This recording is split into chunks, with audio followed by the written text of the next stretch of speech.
भक्तों राम राम, राधे श्याम। भक्ति भाव विद रेणु रस्तोगी चैनल में मैं आपका स्वागत करती हूँ। तो जिनका आज जन्मदिन है उन सभी को हार्दिक शुभकामनाएं, जिनकी मैरिज एनिवर्सरी है उन सभी को भी हार्दिक शुभकामनाएं। तो आशा करती हूँ कि आप सब कुशल मंगल होंगे। तो आप सभी को बरूथनी एकादशी की हार्दिक शुभकामनाएं। तो आज की वीडियो रहने वाली है बरूथनी एकादशी कब है और इसका पारायण किस चीज़ से करना है और क्या खा सकते हैं और क्या नहीं खा सकते हैं और इसका महत्तम क्या है। तो चलो वीडियो शुरू करते हैं। तो सबसे पहले ना एक चौकी पर मैंने पीला आसन बिछा लिया है और उस पर आप अपने लड्डू गोपाल जी को, राधा रानी को और जो बाल गोपाल हैं उनको आप विराजमान कर सकते हैं। तो आपके यदि 2-3 लड्डू गोपाल जी हैं तो आप एक लड्डू गोपाल जी को भी पधार कर पूजा कर सकते हैं और राधा रानी का विग्रह है तो राधा रानी के एक विग्रह के साथ भी पूजा कर सकते हैं। तो मैंने तो सभी को तैयार कर लिया और यहाँ पर कर लिया है मैंने सभी को विराजमान। और अब कर लेंगे कलश की स्थापना। मैंने कलश की स्थापना मैंने 5 पल्लव ले लिए हैं, अशोक के पत्ते, और इसमें डाल दिया है गले तक जल, 1 का सिक्का, लौंग, सुपारी, इलायची और हल्दी की गांठ, और एक डाल दिया गुलाब का पुष्प का टुकड़ा, और यहाँ बांध लिया है मैंने ये कलावा। और इस पर हम विराजमान कर देंगे नारियल। तो खाली इस पर विराजमान नहीं करेंगे, इसमें मैं रख लूँगी तिल, और तिल के ऊपर हम नारियल विराजमान कर लेंगे या दीप भी प्रज्वलित कर सकते हैं। तो ये तो हो गई हमारी घट की स्थापना। और यहाँ विराजमान कर लिया है हमने तिल के आसन पर गणेश जी को। तो मैंने कुशा से छींटा लगा दिया है और गणेश जी को जनेऊ धारण करा देंगे। तो मैंने सभी पर छींटा लगा लिया है, शुद्धिकरण कर लिया है मैंने पुष्प से। और येलो जनेऊ हम अपने विष्णु भगवान जी के विग्रह को धारण करा देंगे। तो सभी को अब मैं वस्त्र धारण करा दूंगी। तो मैं अपने लाला को, गणेश जी को, सभी को मैं वस्त्र अर्पित कर दूंगी। तो यहाँ गणेश जी के ऊपर पास कलावा रूपी वस्त्र सभी के पास अर्पित कर देंगे, विष्णु भगवान के पास भी और अपनी राधा रानी के पास। तो मैंने सभी के पास अर्पित कर दिया है कलावा। और ये अपनी गौ माता के पास भी हमने तो सभी को वस्त्र धारण करा दिए हैं। और अब लगा देंगे हम रोली से तिलक। तो रोली से तिलक में लगाऊंगी लक्ष्मी माता के, गणेश जी के और राधा रानी के। बाकी सबके मैं लगाऊंगी चंदन से तिलक। का पीला वाला हिस्सा मैंने विष्णु भगवान जी के पास कला अर्पित कर दिया और लक्ष्मी माता के पास रेड। तो सभी को हमने वस्त्र पहना दिए हैं। यहाँ पर हमने नारियल विराजमान कर लिया है। वैशाख मास की कृष्ण पक्ष की एकादशी का नाम है बरूथनी एकादशी। और एकादशी कब आ रही है? तो एकादशी आ रही है 4:44 से 23 तारीख को। तो और 24 तारीख को हमें सूर्य व्यापनी मिल रही है और वो रहेगी 2:33 तक। तो इसलिए जो व्रत किया जाएगा वो 24 तारीख को किया जाएगा। तो ये एकादशी, इस एकादशी के करने से कुरुक्षेत्र में स्नान करने के फल के बराबर फल मिलता है। तो घर बैठे ही कुरुक्षेत्र में स्नान करने का फल मिल जाएगा जो इस एकादशी को व्रत करते हैं। तो ये एकादशी कई हजार गौओं के दान को देने वाली है, बैकुंठ लोक की प्राप्ति कराने वाली है। तो ये एकादशी वैशाख का मास की एकादशी बहुत प्रिय और बहुत विष्णु भगवान को बहुत प्रिय है, क्योंकि वैशाख मासों में वैशाख मास क्या है, कौस्तुभ की मणि के समान होता है। इसलिए भगवान को वैशाख मास अति प्रिय होने के कारण ये एकादशी भी बहुत प्रिय है। तो इस एकादशी का पारायण हमने क्या करना है? तो 25 तारीख को हमने पारायण करेंगे। सुबह 5:45 बजे से लेकर 8:30 बजे तक पारायण कर सकते हैं, क्योंकि 6 घंटे हरिवासर के रहते हैं। और जब हम पारायण करेंगे तो किस चीज़ से पारायण कर सकते हैं? तो हम जो है कुशा के जल से पारायण कर सकते हैं। अगर कुशा का जल भी ना हो तो हम फल लेकर फल से भी पारायण कर सकते हैं। विष्णु भगवान का पंचामृत से भी पारायण कर सकते हैं। और ये भी संभव ना हो तो हम फल फूल से भी पारायण कर सकते हैं। तो व्रत कब करना है और पारायण कब करना है, और हमने व्रत में क्या खाना है, तो व्रत में हमने फलाहार भी करना है। तो जो जिनकी तबीयत खराब है वो एक बार फलाहार खा सकते हैं, और जो स्वस्थ हैं वो जल लेकर भी कर सकते हैं, और निर्जल चाहे तो निर्जल भी कर सकते हैं। लेकिन निर्जल एकादशी का व्रत तो एक ही बार आता है साल में, बाकी कोई बिना जल के निर्जल ऐसा व्रत नहीं होता है। कर सकते हैं आप, लेकिन ऐसा कोई ज़रूरी नहीं है कि निर्जल ही करें। तो जल तो आप ले ही लें। तो अब पहना देंगे हम लड्डू गोपाल जी को और अपनी राधा रानी को फूलों की माला, और जिनके पास तो गणेश जी के पास भी हम फूल अर्पित कर देंगे, और अपने लड्डू गोपाल जी के पास सभी को हमने पहना ली है फूल माला। और जो हमारी लक्ष्मी जी हैं उनके पास हम करेंगे वाइट पुष्प और गुलाब का पुष्प अर्पित कर देंगे, और विष्णु भगवान जी के पास येलो कलर का पुष्प अर्पित कर देंगे। तो इस एकादशी पर क्या किया जाता है, तो ये एकादशी बैसाख मास की एकादशी गर्मी अधिक पड़ने के लिए इसमें जलीय वस्तु का दान किया जाता है। जैसे खरबूजे में जल होता है, खीरे में होता है, तो रसीले फलों का दान किया जाता है। तो इसमें जो है भोग भी रसीले फलों का लगाया जाता है। तो लक्ष्मी माता को हम भोग लगा देंगे अनार का, मौसम का जो भी फल है, खरबूजा है, आप खरबूजे का भी भोग लगा सकते हैं, ककड़ी का भी भोग लगा सकते हैं, खीरे का भी भोग लगा सकते हैं। तो और दान भी रसीले ही फल हमें करने हैं। एकादशी की बुक, तो इस पर भी हमने पूजन कर लिया है, रोली तिलक लगाकर इनको भी हमने कलावा अर्पित करके पुष्प अर्पित कर दिया है। तो अब यहाँ पर कर लेंगे हम, तो इसी में से कर लेंगे महात्म। तो कथा से पहले दक्षिणा ले लें और पुष्प ले लें, और संकल्प हम जब कथा कर चुकेंगे उसके बाद हम संकल्प करेंगे। तो धूप दीप जला लें, और मैंने यहाँ पर ना आप कलश के पास एक अखंड दीप भी जला सकते हैं। मैं हर एकादशी को अपने मंदिर में अखंड दीप जलाती हूँ। तो वह आप तुलसी की लकड़ी का भी जला सकते हैं, और ये मास भगवान को बहुत प्रिय है। तो बैसाख मास के कृष्ण पक्ष की एकादशी का क्या नाम है, तो उसका नाम है बरूथनी एकादशी। कृष्ण जी कहते हैं, हे कुंती नंदन, इस एकादशी का नाम बरूथनी एकादशी है, और जो स्त्री साधवा मतलब विधवा होती है तो उसे सौभाग्य मिलता है जो इस एकादशी का व्रत करती है। और इस एकादशी के प्रभाव से ही मानधाता ने स्वर्ग में प्राप्त किया, मतलब स्वर्ग को प्राप्ति भी इस एकादशी की से किया।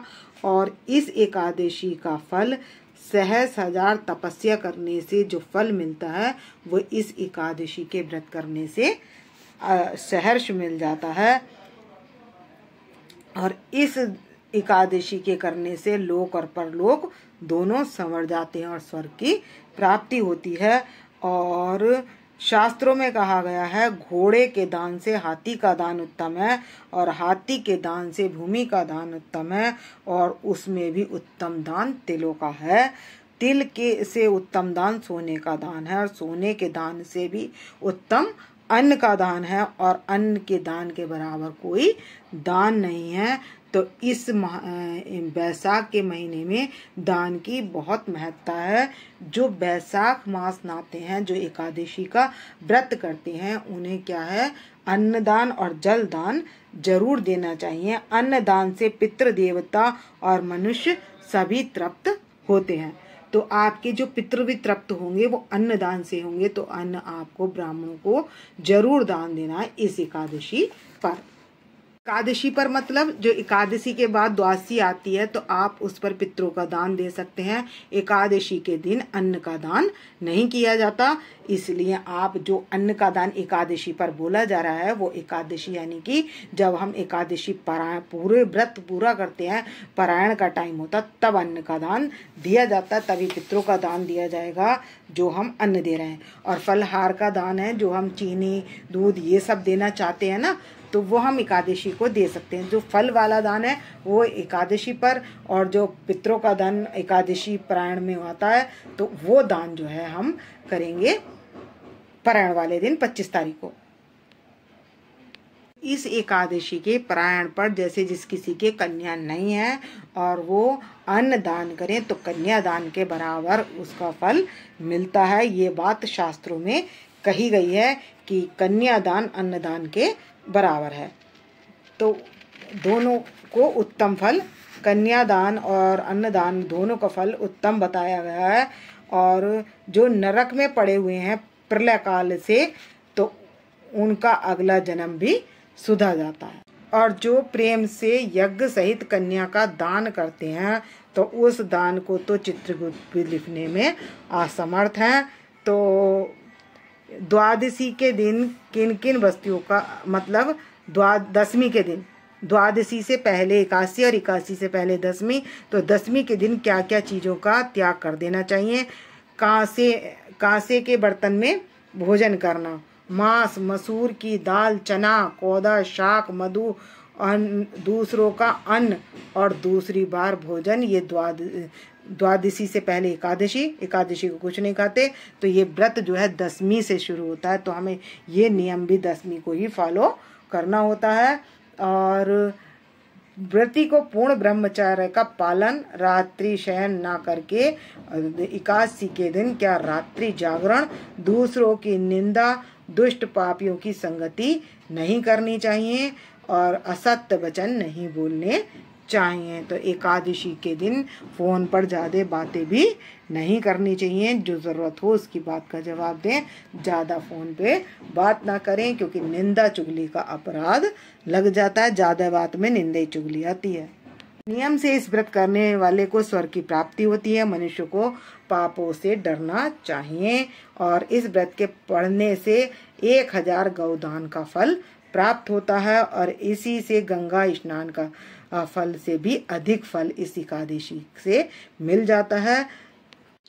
कथा पूर्ण हो चुकी है। हाथ में जल, पैसे और फूल लेकर हमने जम्बूद्वीपे भरत खंडे, आपका जो नाम है, गोत्र है, जो वो लेकर के इस कार्य हेतु एकादशी व्रत करिष्यामि, या जो भी है आपको अन्न फल जो भी आपने देना है, फल मिष्ठान जो भी आपको देना है, दूध फल मिष्ठान और सुख समृद्धि हेतु व्रत करिष्यामि, जो भी आप बोलना चाहते हैं वो बोलकर इस प्रकार संकल्प करके और ये पैसे गणेश जी के पास समर्पित कर दें, या विष्णु भगवान के पास भी कर सकते हैं। अब कर लेंगे हम घंटी बजाकर आरती। बांके बिहारी की आरती याद है तो बांके बिहारी की भी कर सकते हैं और जय ओम जय जगदीश की भी कर सकते हैं। तो यहाँ पर कर लेंगे अब आरती घंटी बजाकर। बांके बिहारी तेरी आरती गाऊं, हे गिरधर तेरी आरती गाऊं, आरती गाऊं प्यारे तुमको मनाऊं, हरि चरणों में शीश झुकाऊं, बांके बिहारी तेरी आरती गाऊं, हे गिरधर। और यहाँ लिखे हुए हैं 26 एकादशियों के नाम, तो इनमें से नाम भी जरूर लेने हैं क्योंकि हर एकादशी का नाम बड़ा फल देने वाला है और पूर्ण फल की प्राप्ति होती है। तो 24 एकादशियों के नाम लेने के बाद हम कर लेंगे गंगा जी की आरती। तो आप चाहे गंगा जी की आरती कर लें या तुलसा जी की आरती कर लें और एक कर लें ओम जय जगदीश की आरती। तो 2 आरती आपको जरूर करनी है। तो मैं यहाँ पर कर लूँगी गंगा जी की आरती। ओम जय गंगे माता मैया, जय गंगे माता, जो नर तुमको ध्याता सो नर तर जाता, ओम जय गंगे माता। तो ये महीना विष्णु भगवान का विशेष महीना है। इसमें विष्णु भगवान जी के और लक्ष्मी जी के साथ जिसमें लक्ष्मी जी साथ में पधारी हुई, चरण दबाती हुई हुई, ऐसे छाया चित्र से पूजा करनी फलदायी होती है, क्योंकि हमारे भगवान क्षीर सागर में विराजमान रहते हैं शेष शैया पर। तो समुद्र से में ही हमारी लक्ष्मी जी की उत्पत्ति हुई है, तो यानी समुद्र के दामाद हैं हमारे विष्णु भगवान जी। तो उनके उद्गम स्थान से, लक्ष्मी जी के उद्गम स्थान सहित ऐसे चित्र से पूजा करने से विशेष फल की प्राप्ति होती है। और शंख, चक्र, गदा, पद्म और शेषनाग के दर्शन होने वाले चित्र से क्या होते हैं, भगवान के आयुध्यों की प्राप्ति होती है, उससे बहुत पूर्ण फल की प्राप्ति होती है। तो जो उत्तम चित्र होता है वो उत्तम फल देने वाला होता है। तो आप पुष्पांजलि अर्पित कर देंगे तो पुष्प लेकर, एक बार पुष्प ले लेंगे और पुष्पांजलि अर्पित कर देंगे तो 3 बार पुष्पांजलि का मंत्र बोलेंगे। पुष्पांजलि अर्पण करूं, ग्रहण करो महाराज, कृपा दृष्टि अवलोकिए, शरण पड़े की लाज। तो यही मंत्र 3 बार बोलना है और उसके बाद पुष्पांजलि विष्णु भगवान जी को या गणेश जी को अर्पित कर देनी है। उसके बाद करनी है क्षमा प्रार्थना। तो कर्पूरी गौरम करुणावतारम संसारी सारम भुजगेंद्रहारम सदा वसंतम हृदयारविंदे भवम भवामी सहितम नमामि। तो भक्तों, क्षमा प्रार्थना के बिना कोई पूजा अधूरी मानी जाती है। जब तक किसी पूजा में नर्म निवेदन अपने इष्ट से ना हो, तब तक क्या होती है, पूजा अधूरी मानी जाती है। ये नहीं होता कि हम घंटी बजाई और आरती करी और भाग लिए, यानी कि हमने वो एक नियम पूरा कर दिया, लेकिन जो भाव सहित प्रार्थना है वो भावहीनी प्रार्थना हमने भगवान से नहीं की, इसीलिए हमें पूर्ण फल की प्राप्ति नहीं होती। हम कहते हैं कर्म हम सब करते हैं लेकिन फल की प्राप्ति नहीं होती, तो इसीलिए नहीं होती कि हमने पूर्ण तरीके से, अच्छी तरीके से उस काम को नहीं किया, इसलिए हमें पूर्ण फल की प्राप्ति नहीं होती। तो इस वीडियो का करूँगी मैं यहीं पर एंड। यदि आपको मेरी वीडियो पसंद आए तो प्लीज़ लाइक करें, सब्सक्राइब करें और शेयर करना ना भूलें। कमेंट्स में अपने लक्ष्मी नारायण भगवान की हाजिरी लगा सकते हैं। जैसे जो जानकारी औरों को प्राप्त नहीं है तो शेयर करने के माध्यम से उनको जानकारी प्राप्त हो सके, ज़्यादा से ज़्यादा भक्ति की ओर और भावना भगवान में लग सके, ऐसी प्रार्थना होनी चाहिए। तो मिलते हैं नेक्स्ट वीडियो में। भक्तों राम राम, राधे।